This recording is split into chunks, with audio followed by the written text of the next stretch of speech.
Llevaba 30 años sentándome en el mismo banco de la iglesia, en la tercera fila del lado izquierdo, justo donde la luz del vitral dibujaba flores de colores sobre mi regazo cada domingo por la mañana. Pero ese día, cuando mi pequeña nieta de 5 años se acercó a mi oído y susurró esas palabras que helaron mi sangre, supe que mi lugar en esa comunidad, que había sido mi hogar durante décadas, estaba a punto de cambiar para siempre en mí. Nombre es Carmen, tengo 73 años, y durante toda mi vida adulta he creído que los secretos familiares eran como las raíces de un árbol, mejor mantenerlos enterrados en lo profundo, donde nadie pudiera verlos. Pero hay secretos que crecen en la oscuridad, que se alimentan del silencio y la vergüenza, hasta que un día emergen a la superficie con una fuerza destructiva que arrasa con todo a su paso. Esta es la historia de cómo una carta que escribí en un momento de desesperación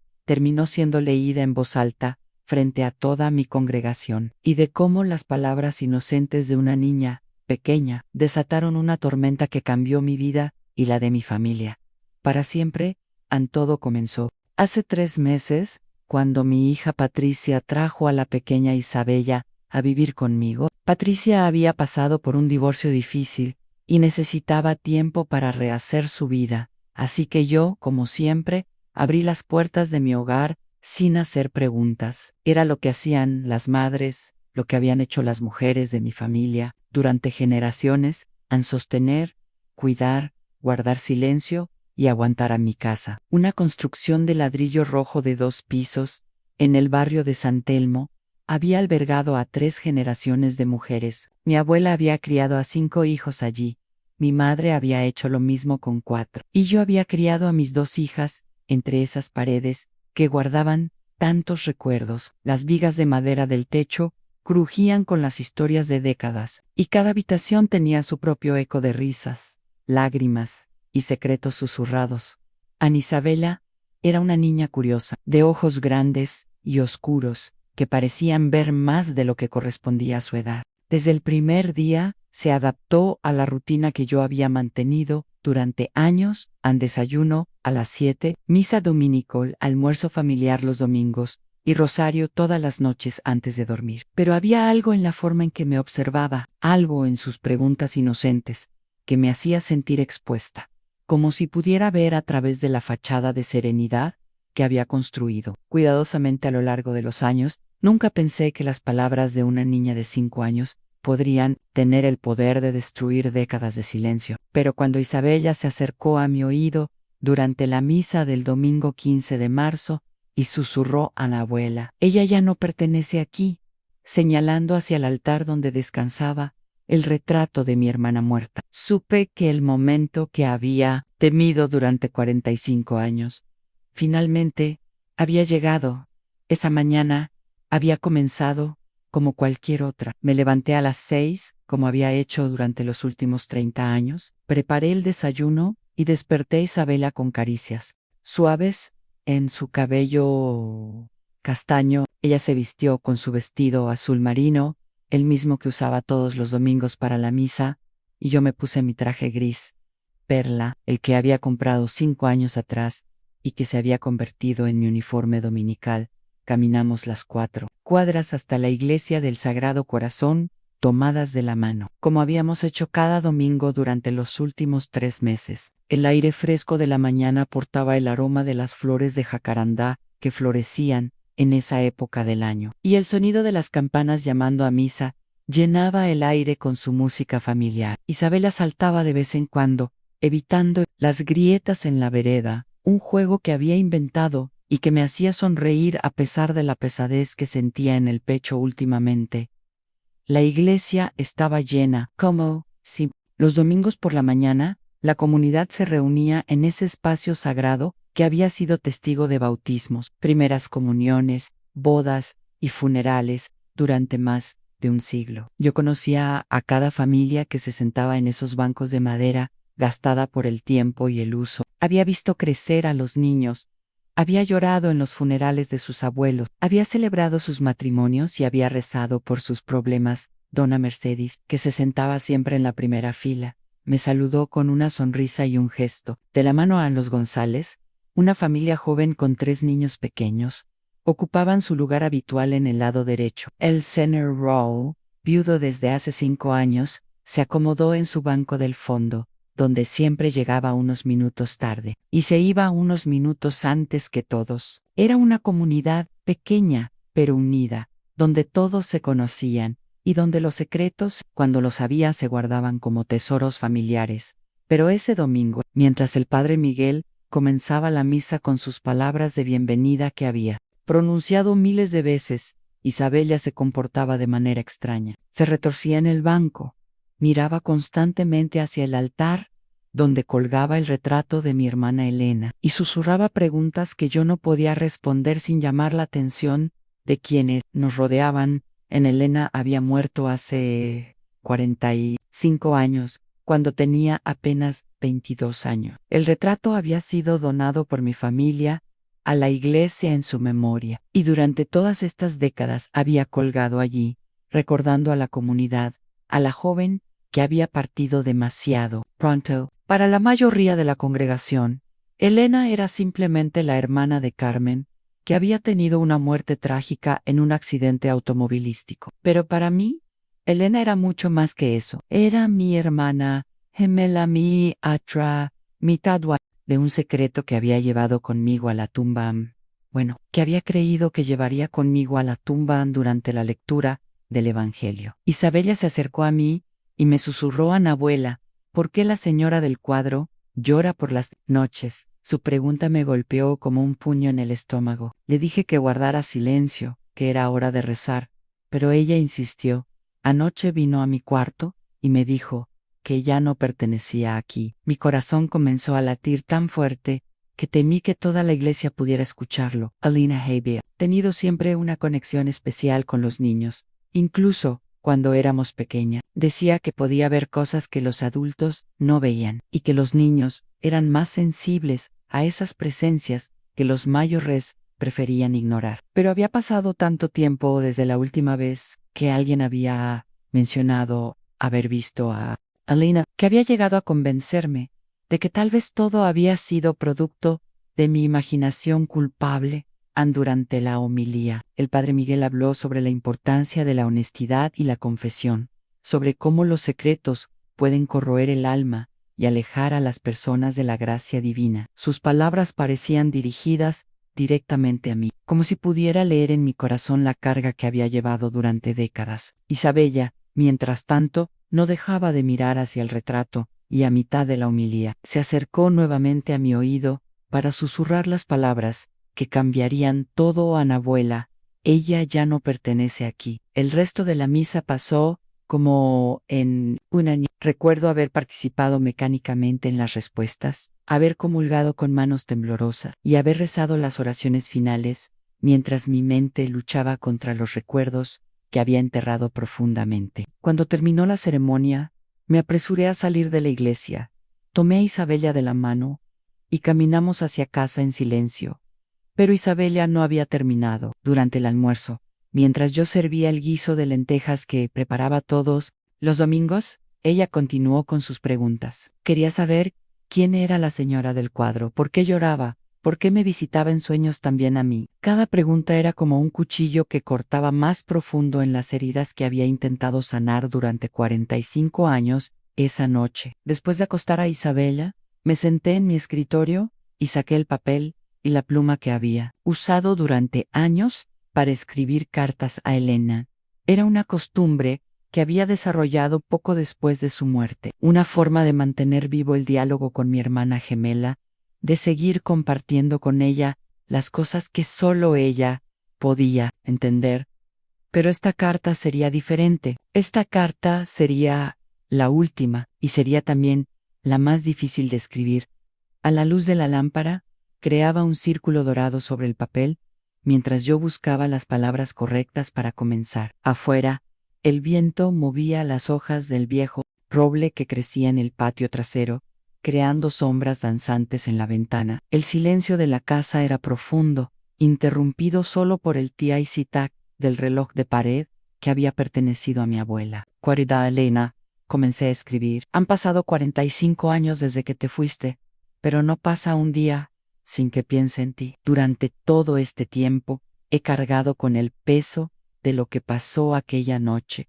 He guardado nuestro secreto como un tesoro y como una maldición. Pero ahora la pequeña Isabela puede verte, puede escucharte, y sé que es hora de que la verdad salga a la luz. La pluma temblaba en mi mano mientras continuaba escribiendo. Sé que aquella noche no fue un accidente. Sé que tú sabías exactamente lo que estabas haciendo cuando saliste bajo la lluvia, cuando tomaste esa curva a demasiada velocidad. Sé que no pudiste vivir con el peso de lo que había pasado, con la elección que habías tenido que hacer. Pero lo que no sabes es que durante todos estos años he cargado también con mi parte de culpa, con las decisiones que tomé y que te llevaron a tomar la tuya. Mi hermana Elena había quedado embarazada cuando teníamos 22 años. En aquella época, en 1978, un embarazo fuera del matrimonio era un escándalo que podía destruir no solo a la mujer involucrada, sino a toda su familia. Nuestros padres eran personas muy religiosas, pilares de la comunidad, y Elena sabía que la noticia los devastaría. Pero lo que hizo que la situación fuera aún más complicada era la identidad del padre del bebé en Roberto. Era el hijo del pastor de la iglesia metodista del barrio, un joven de buena familia que ya estaba comprometido con otra mujer. Cuando Elena le contó sobre el embarazo, él le ofreció dinero para que solucionara el problema, como él lo llamó. Elena vino a mí desesperada, sin saber qué hacer, dividida entre sus creencias religiosas y la realidad de su situación. Durante semanas hablamos sobre las opciones. Elena podría irse a vivir con una tía en el campo, tener el bebé en secreto y darlo en adopción. Podría confrontar a Roberto y exigir que cumpliera con sus responsabilidades, o podría tomar la opción que Roberto había sugerido, aunque ambas sabíamos que eso iba contra todo lo que nos habían enseñado. Yo, siendo la hermana mayor, por apenas 3 minutos, sentí que era mi responsabilidad encontrar una solución. Fue entonces cuando tomé la decisión que cambiaría nuestras vidas para siempre. Le propuse a Elena que intercambiáramos identidades temporalmente. Éramos gemelos idénticos. Nadie podría distinguirnos si no lo propusiéramos. Su lugar en la situación comprometedora, y ella podría continuar con su vida normal. Era un plan descabellado, pero funcionó durante algunos meses. Yo me hice pasar por Elena en los encuentros con Roberto, mientras ella fingía ser Carmen en casa y en la iglesia. Nadie sospechó nada, hasta que la situación se complicó más de lo que habíamos imaginado.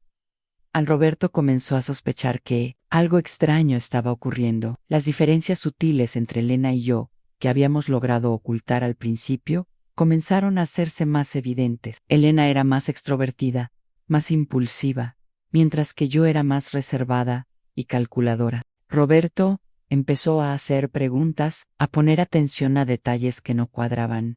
Fue entonces cuando Elena decidió que no podía continuar con la farsa. Una noche me confesó que había tomado una decisión. Iba a contarle la verdad a Roberto, iba a enfrentar las consecuencias de sus actos, pero ya no podía vivir con la mentira. Yo le supliqué que no lo hiciera, que esperara un poco más, que encontraríamos otra solución. Pero Elena había tomado su decisión.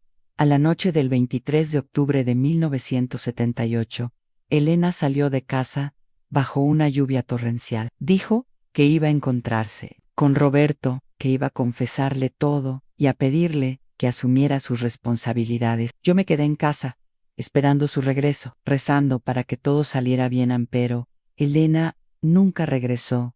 A la policía encontró su cuerpo a las 3 de la madrugada. Su auto había derrapado en una curva y se había estrellado contra un árbol. Los investigadores determinaron que había sido un accidente causado por la lluvia y la velocidad excesiva. Pero yo sabía la verdad. Elena había tomado esa curva peligrosa intencionalmente. No había podido vivir con el peso de la mentira, con la complicación de nuestro intercambio de identidades, con el embarazo que había mantenido en secreto, en lo que nadie sabía. Lo que ni siquiera Roberto sabía era que Elena había perdido el bebé 2 semanas antes del accidente. El estrés, la culpa, la ansiedad habían causado un aborto espontáneo que ella había ocultado incluso de mí. Elena había planeado contarle a Roberto esa noche, no solo sobre el intercambio de identidades, sino también sobre la pérdida del embarazo que había sido la causa de todo. Él engañó a Anne, pero nunca llegó a esa conversación.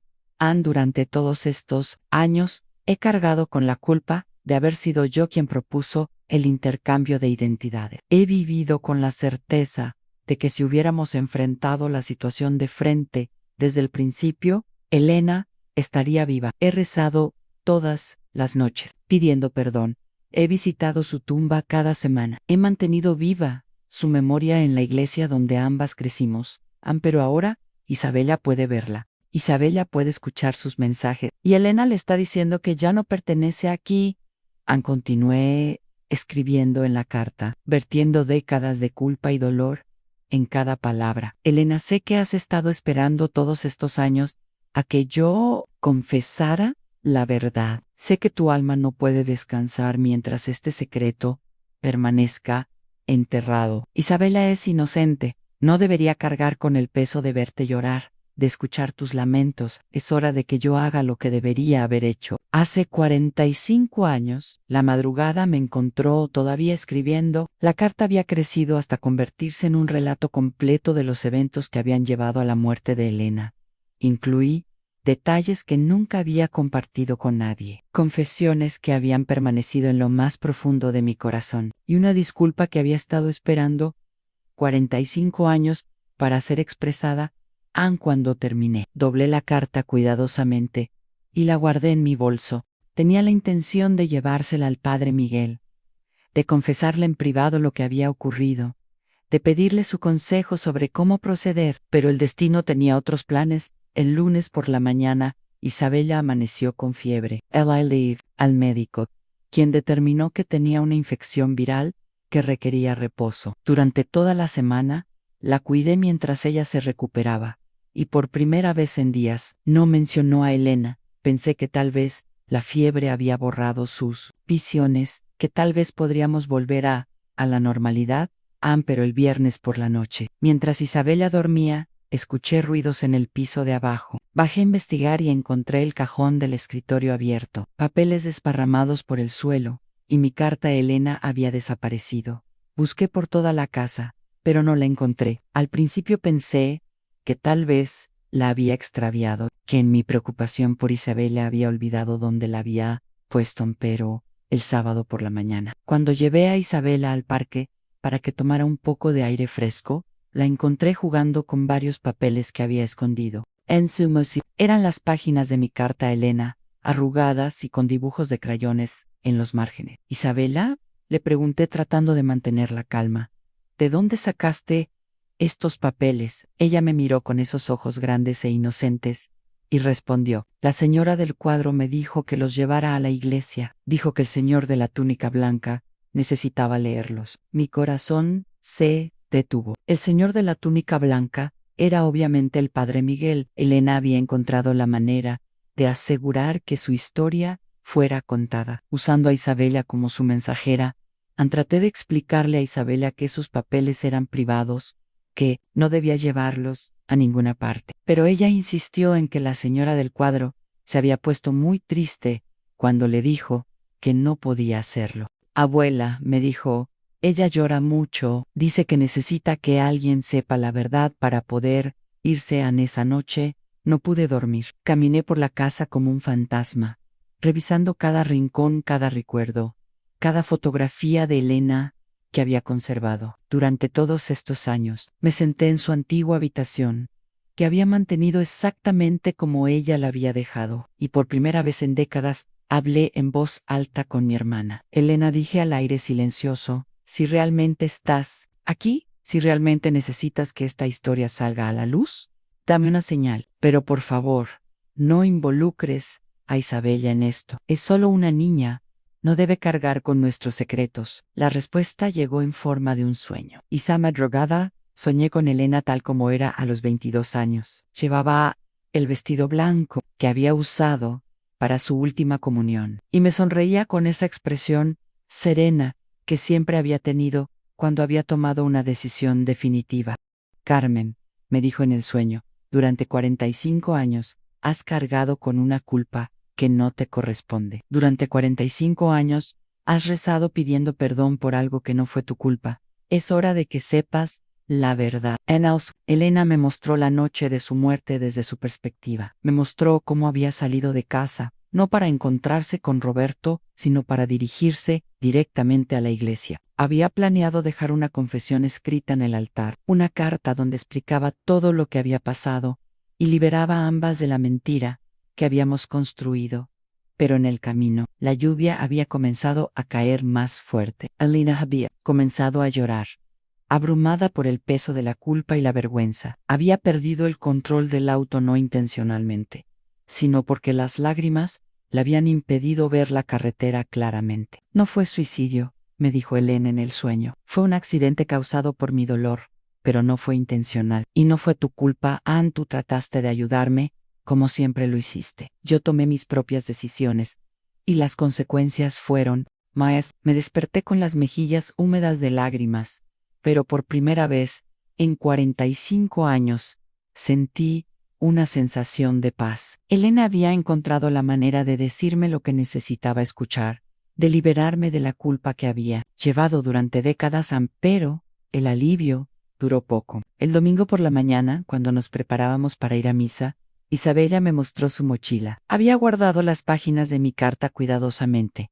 junto con algunos dibujos que había hecho de la señora del cuadro. Abuela, me dijo, con la determinación de una niña que ha tomado una decisión importante, hoy voy a darle los papeles al señor de la túnica blanca. La señora del cuadro me dijo que es el último domingo que va a venir a verme. Después de hoy, ya no va a estar triste. Traté de convencerla de que no lo hiciera, de que esos papeles eran privados. Pero Isabella había heredado la misma determinación que había caracterizado a Elena. No había manera de hacerla cambiar de opinión. Caminamos hacia la iglesia. En sí, el aire matutino era fresco y claro, y el sonido de las campanas llenaba el barrio con su llamada familiar. Pero yo me sentía como si estuviera caminando hacia mi propia ejecución. Sabía que una vez que mi carta fuera entregada, no habría vuelta atrás. La verdad que había guardado durante 45 años se convertiría en conocimiento público, y las consecuencias serían impredecibles. La iglesia estaba llena como siempre. Todos los rostros familiares estaban en sus lugares habituales, y el padre Miguel se preparaba para comenzar la misa. Isabella se comportó normalmente durante la primera parte de la ceremonia, pero durante la lectura del Evangelio comenzó a inquietarse nuevamente. Ann se acercó a mí y susurró a la abuela. Ella está parada junto al señor de la túnica blanca. Dice que es hora. Miré hacia el altar, pero no vi nada fuera de lo normal. El padre Miguel continuaba con la lectura, completamente ajeno a la presencia que Isabella afirmaba ver. Pero entonces, algo extraordinario ocurrió en Isabella. Se levantó de su asiento, con la confianza de una niña que no conoce el miedo, caminó por el pasillo central de la iglesia, mientras toda la congregación la observaba en silencio. Llegó hasta el altar, donde el padre Miguel había terminado la lectura, y la observaba, con curiosidad y cariño. Señor de la túnica blanca, dijo Isabella con su voz clara e infantil, la señora del cuadro me pidió que le diera esto. Sacó las páginas arrugadas de mi carta de su mochila y se las entregó al padre Miguel. Dice que es muy importante y que usted necesita leerlo para que todos sepan la verdad. El padre Miguel tomó los papeles con una sonrisa condescendiente, probablemente pensando que era algún dibujo o carta inocente de una niña. Pero cuando comenzó a leer las primeras líneas, su expresión cambió completamente. Yo me había quedado paralizada en mi asiento. Toda la congregación me miraba, esperando que fuera a buscar a Isabella y me disculpara por la interrupción. Pero no podía moverme. Sabía que el momento que había temido durante 45 años, finalmente había llegado. Ann, el padre Miguel leyó en silencio durante varios minutos que parecieron horas. Su rostro pasó por una serie de emociones: sorpresa, shock, comprensión y finalmente una profunda compasión. Cuando terminó de leer, miró hacia mí por encima de las cabezas de la congregación. Carmen, dijo con voz suave pero clara, ¿Podrías acercarte, por favor? Mis piernas temblaban mientras caminaba por el mismo pasillo que Isabella había recorrido momentos antes. Cada paso me acercaba no solo al altar, sino al final del silencio que había mantenido durante décadas. La congregación me observaba con curiosidad y preocupación, sin saber qué estaba ocurriendo, pero sintiendo que algo importante estaba por suceder. Cuando llegué al altar, el padre Miguel me tomó las manos con gentileza. Carmen, me dijo en voz baja, ¿es verdad lo que está escrito en esta carta? Asentí con la cabeza, incapaz de hablar. Las lágrimas que había contenido durante 45 años finalmente comenzaron a fluir libremente. Entonces, dijo el padre Miguel, creo que es hora de que nuestra comunidad escuche esta historia. Creo que es hora de que Elena finalmente encuentre la paz que ha estado buscando. Se dirigió hacia el púlpito y pidió a la congregación que se sentara. Hermanos y hermanas, comenzó, hoy vamos a escuchar una historia que ha permanecido en silencio durante 45 años. Es una historia de amor, de sacrificio, de culpa y de redención. Es la historia de Elena, cuyo retrato nos ha acompañado durante décadas, y de Carmen, quien ha cargado con un peso que no le correspondía. Y entonces, con voz clara y compasiva, el padre Miguel comenzó a leer mi carta, en voz alta. El silencio, en la iglesia, era absoluto. Ni siquiera los niños pequeños hacían ruido mientras la historia se desarrollaba. Escuché mi propia voz, a través de las palabras del padre Miguel, contando la historia que había guardado en secreto durante décadas. Habló sobre el embarazo de Elena, sobre el intercambio de identidades, sobre la pérdida del bebé y sobre la noche del accidente. Habló sobre la culpa que había llevado, sobre las cartas que había escrito, sobre las noches en vela, rezando por perdón. Cuando terminó de leer, el silencio continuó durante varios minutos. Entonces, lentamente, una por una, las personas de la congregación comenzaron a acercarse hacia mí. Doña Mercedes fue la primera, con lágrimas en los ojos, para abrazarme y susurrarme que no tenía nada de qué avergonzarme. Los González vinieron después, seguidos por el señor Raúl y por todas las familias que habían sido parte de mi vida durante décadas. A ninguno me juzgó, ninguno me rechazó, en cambio me ofrecieron su apoyo, su comprensión y su amor. Pero la mayor sorpresa vino cuando Isabella se acercó a mí y me tomó la mano. Abuela, me dijo con una sonrisa radiante, la señora del cuadro se fue, pero antes de irse, me dijo que te dijera gracias y que ya no estés triste. Miré hacia el altar, hacia el retrato de Elena que había colgado allí durante 45 años. Por primera vez me pareció que tenía una expresión de paz, en lugar de tristeza. En las semanas que siguieron, mi vida cambió de maneras que no había imaginado. La confesión pública de la verdad, en lugar de traer vergüenza y rechazo, trajo una sensación de libertad y comunidad que no había experimentado nunca. Las personas se acercaron a mí para compartir sus propias historias, sus propios secretos, sus propias cargas. En la iglesia se convirtió en un lugar de sanación, no solo para mí, sino para toda la comunidad. El padre Miguel organizó sesiones de consejería grupal, donde las personas podían hablar libremente sobre sus problemas y encontrar apoyo en otros que habían pasado por experiencias similares.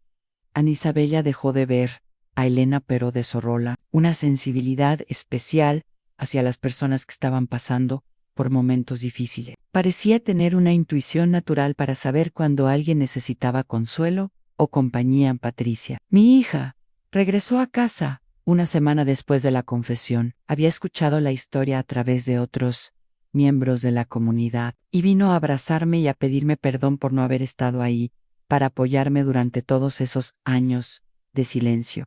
Mamá, me dijo, no tenía idea de lo que habías estado cargando. Ojalá hubieras confiado en mí. Ojalá hubieras sabido que podías contarme la verdad. Le expliqué que la culpa y la vergüenza habían sido como una prisión que yo misma había construido, que había creído que protegía a mi familia, manteniéndolos alejados de la verdad. Pero ahora entendía que los secretos, especialmente los secretos dolorosos, tienen el poder de aislar y de dañar, tanto como las verdades difíciles.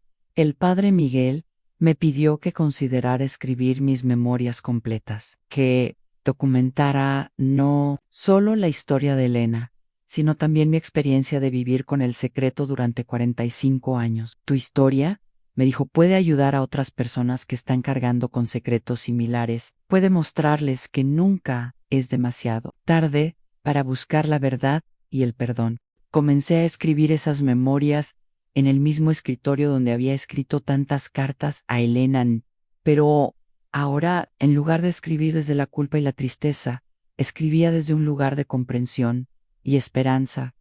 Descubrí que mi historia resonaba con muchas personas en la comunidad, mujeres que habían cargado con secretos sobre embarazos no deseados, sobre decisiones difíciles, sobre culpas que no les correspondían, hombres que habían guardado silencio sobre sus propios errores, sobre las consecuencias de sus acciones, sobre el peso de las expectativas sociales.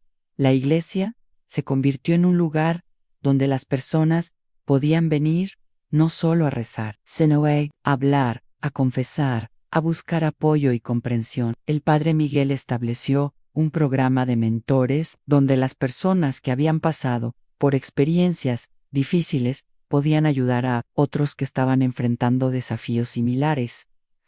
Yo me convertí en una de esas mentoras. Comencé a recibir visitas de mujeres jóvenes que se encontraban en situaciones similares a la que había vivido Elena décadas atrás. Les contaba mi historia, pero más importante, les escuchaba contar las suyas. Les ofrecía lo que no había podido ofrecerle a Elena: un oído comprensivo, un corazón sin juicios, y la sabiduría que viene de haber vivido las consecuencias del silencio una tarde de primavera. 6 meses después de la confesión, estaba sentada en el jardín trasero de mi casa viendo a Isabella jugar con sus muñecas. El sol brillaba suavemente a través de las hojas del viejo roble, y el aire llevaba el aroma de los jazmines que habían florecido abundantemente. Ese año Isabella se acercó a mí con una de sus muñecas en brazos y me preguntó: a la abuela, ¿tú crees que las personas que se van pueden realmente descansar cuando alguien cuenta su historia? La pregunta me sorprendió por su profundidad. Isabel había desarrollado una manera de hacer preguntas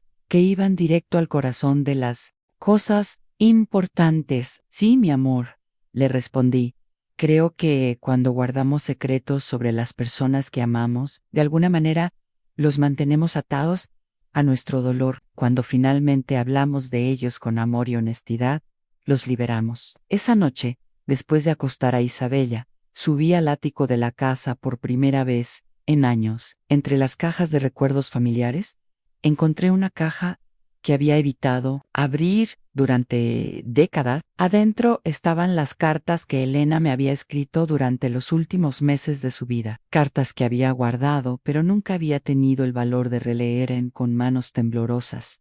Abrí la primera carta. Estaba fechada 2 meses antes de su muerte, y en ella, Elena me agradecía por mi apoyo y mi ayuda durante su momento más difícil. Carmen, había escrito: sé que lo que estamos haciendo es complicado, pero quiero que sepas que sin ti no habría podido enfrentar esta situación. Eres la mejor hermana que alguien podría tener. La segunda carta era de una semana antes del accidente. En ella, Elena me confesaba sus miedos y sus dudas, pero también me expresaba su determinación de encontrar una solución que no nos lastimara a ninguna de las dos. Hemos cometido errores, escribía, pero los hemos cometido juntas, y juntas encontraremos la manera de seguir adelante. La última carta era devastadora, fechada el día antes de su muerte.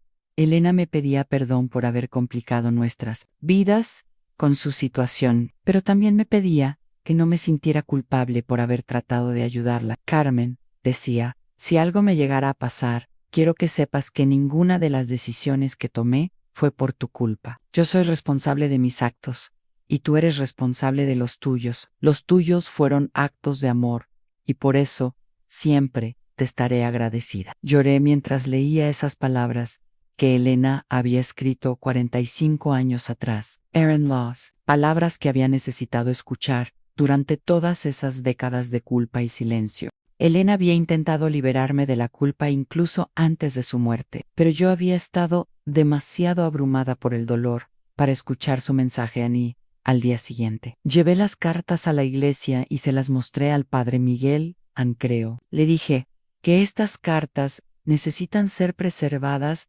junto con la historia que ya hemos compartido. Son la prueba de que Elena nunca me culpó por lo que pasó, de que ella también estaba luchando por encontrar la verdad. El padre Miguel sugirió que las cartas fueran incluidas en un archivo especial que la iglesia estaba creando sobre historias de fe y redención de la comunidad. Tu historia y la de Elena, me dijo, se han convertido en una fuente de inspiración para muchas personas. Estas cartas completarán el círculo, mostrarán que incluso en los momentos más oscuros, el amor y la comprensión pueden prevalecer. 6 meses después, en el primer aniversario de la confesión, la iglesia organizó una ceremonia especial. El retrato de Elena fue trasladado a un lugar de honor en el jardín de la iglesia, acompañado por una placa que contaba su historia completa. Ya no era solo la hermana de Carmen que murió joven, sino Elena,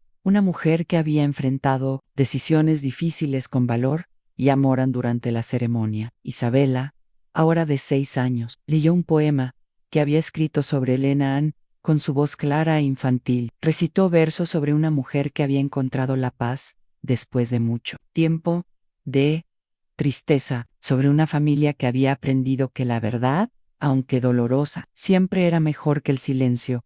Mientras escuchaba a Isabela recitar su poema, me di cuenta de que mi historia había terminado de una manera que nunca había imaginado. No había terminado con vergüenza o rechazo, sino con aceptación y amor. No había terminado con el aislamiento del secreto, sino con la comunidad que viene de la honestidad compartida al final de la ceremonia. Una mujer joven se acercó a mí, tenía lágrimas en los ojos y me tomó las manos con gentileza. Señora Carmen, me dijo, quería agradecerle por haber tenido el valor de contar su historia. Yo también he estado cargando con un secreto que me está destruyendo. Después de escuchar lo que usted vivió, sé que también puedo encontrar la manera de buscar ayuda. Esa noche, mientras Isabella dormía en su habitación y la casa se llenaba del silencio familiar, me senté en mi escritorio una última vez para escribir. Pero esta vez no estaba escribiendo una carta a Elena, estaba escribiendo en mi diario, documentando el final de una historia que había comenzado 45 años atrás. Hoy, escribí, finalmente entendí que los secretos que guardamos para proteger a otros, a menudo, terminan lastimándolos más que la verdad. Entendí que la culpa que llevamos por las decisiones de otros es una carga que no nos corresponde, y entendí que nunca es demasiado tarde para buscar la paz, el perdón y la comprensión. Cerré el diario y caminé hacia la ventana. Estaba bañado por la luz de la luna, y el viejo roble se veía majestuoso en la noche silenciosa. Por primera vez en 45 años, miré hacia las estrellas y sentí que Elena estaba realmente en paz. Isabella había tenido razón. La señora del cuadro ya no pertenecía aquí, en el mundo de los vivos atormentados por secretos no resueltos. Había encontrado su lugar en el recuerdo amoroso de una comunidad que ahora conocía su historia completa, en las memorias de una hermana que finalmente había aprendido a perdonarse a sí misma, y yo, Carmen, a los 74 años, finalmente había aprendido que la verdad, por dolorosa que sea, siempre es el camino hacia la libertad. Los años que siguieron me trajeron una paz que nunca creí posible. Isabella creció convirtiéndose en una niña sabia y compasiva, con un don especial para ayudar a otros a encontrar consuelo en momentos difíciles. Patricia se mudó de regreso a casa y juntas formamos una familia más fuerte y unida que nunca. La iglesia se transformó en un verdadero santuario donde las personas podían llevar sus cargas más pesadas sin temor al juicio. Mi historia se convirtió en el catalizador para que muchas otras familias encontraran el valor de enfrentar sus propias verdades ocultas en cada domingo. Cuando me siento en mi banco familiar, miro hacia el jardín donde descansa el retrato de Elena y siento su presencia, no como un lamento del pasado, sino como una bendición del presente. Los secretos que una vez nos separaron, ahora se han convertido en puentes que conectan a las personas con compasión y entendimiento. A mis 74 años. He aprendido que la verdad no siempre es fácil, pero siempre es liberadora. Han aprendido que el amor de una comunidad puede sanar heridas que parecían incurables. Y he aprendido que nunca es demasiado tarde para encontrar la paz. Elena ya no llora por las noches. Isabella ya no la ve vagando por la casa. Y yo, finalmente, he encontrado el perdón que había estado buscando durante 45 años, porque al final descubrí que el perdón que más necesitaba no era el de Dios, ni el de Elena, ni el de mi comunidad. El perdón que más necesitaba era el mío propio. Y ese día, frente a toda mi congregación, mientras las palabras de mi carta resonaban en el aire sagrado de la iglesia, finalmente me lo concedí, en fin.